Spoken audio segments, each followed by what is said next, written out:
FMC Fast Chat takes you inside the news so you can be in the know in 30 minutes. Hosted by Fair Media Council CEO and Executive Director Jaci Clement, Fast Chat features notables in news, media, and business.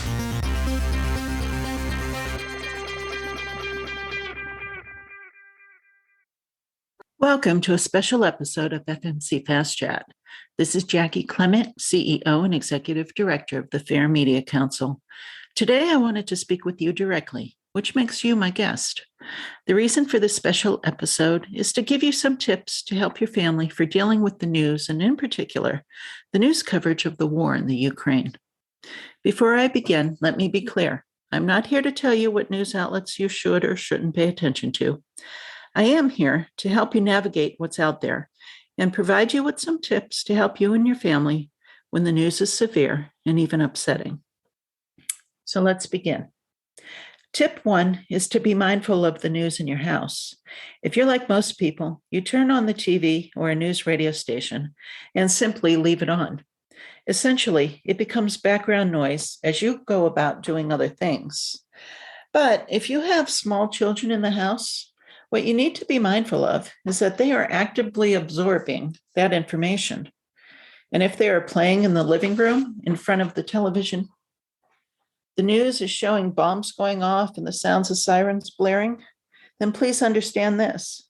To a small child, that scene isn't happening in a far-off location. To a small child, it's happening right in the living room.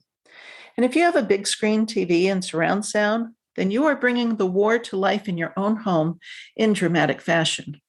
This can be quite scary for children and cause them to feel unsafe in their own homes.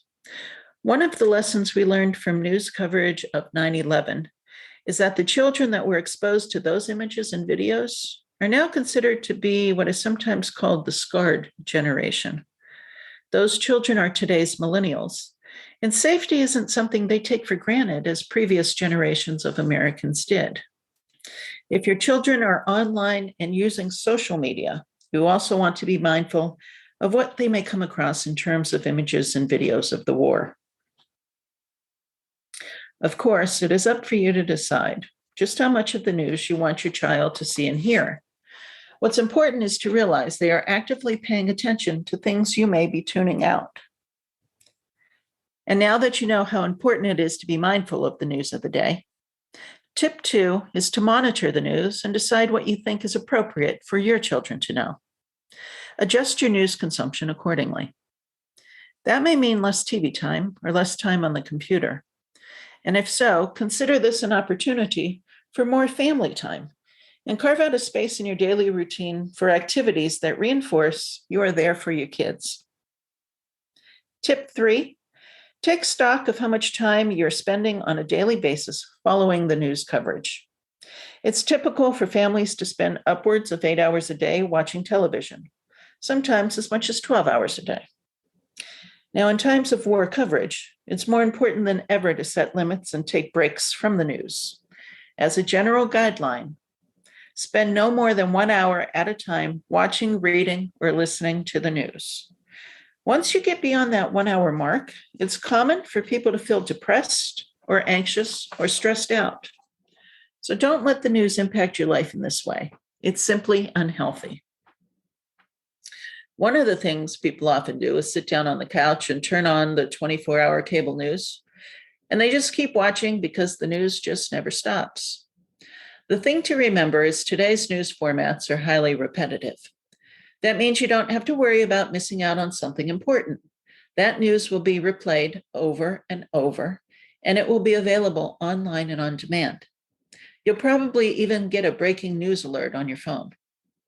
So the fear of missing out does not apply to today's media landscape.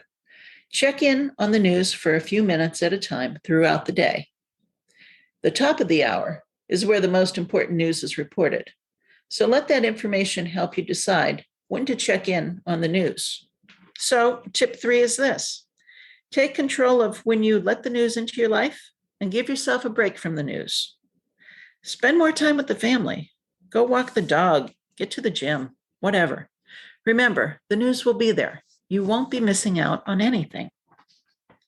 Tip 4 is to discuss what's happening in the news, especially if you have children.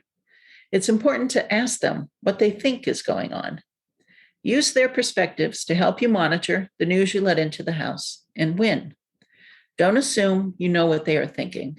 You need to ask them. And now tip 5 dovetails from tip 4, and it's this. Be sure to ask your kids how the news makes them feel. This is very important because they may not know how to articulate and process their own feelings without your help. After all, images of war and man's inhumanity to man are frightening even to the strongest of adults. That's why it's so important to take control of your news habits in times like these and protect your family, especially your kids. So then, let's recap. Tip 1, be mindful of what's in the news. Tip 2, monitor the news for what's appropriate and what's not for your children. Tip 3, take scheduled breaks from the news. Tip 4, discuss what's in the news to help your children understand the news. And tip 5, discuss how the news makes your children feel and reassure your children they are safe. So that's it for now.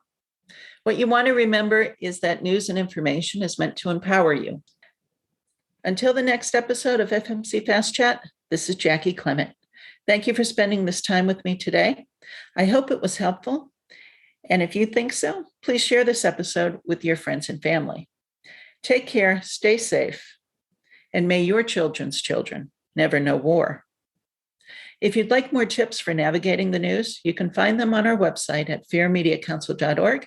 And if you have any questions, please email me at jackie@fairmediacouncil.org. And if you think becoming an educated news consumer is important in today's society, then please get involved at the Fair Media Council. Thank you. FMC Fast Chat takes you inside the news so you can be in the know in 30 minutes. Hosted by Fair Media Council CEO and Executive Director Jaci Clement, Fast Chat features notables in news, media, and business.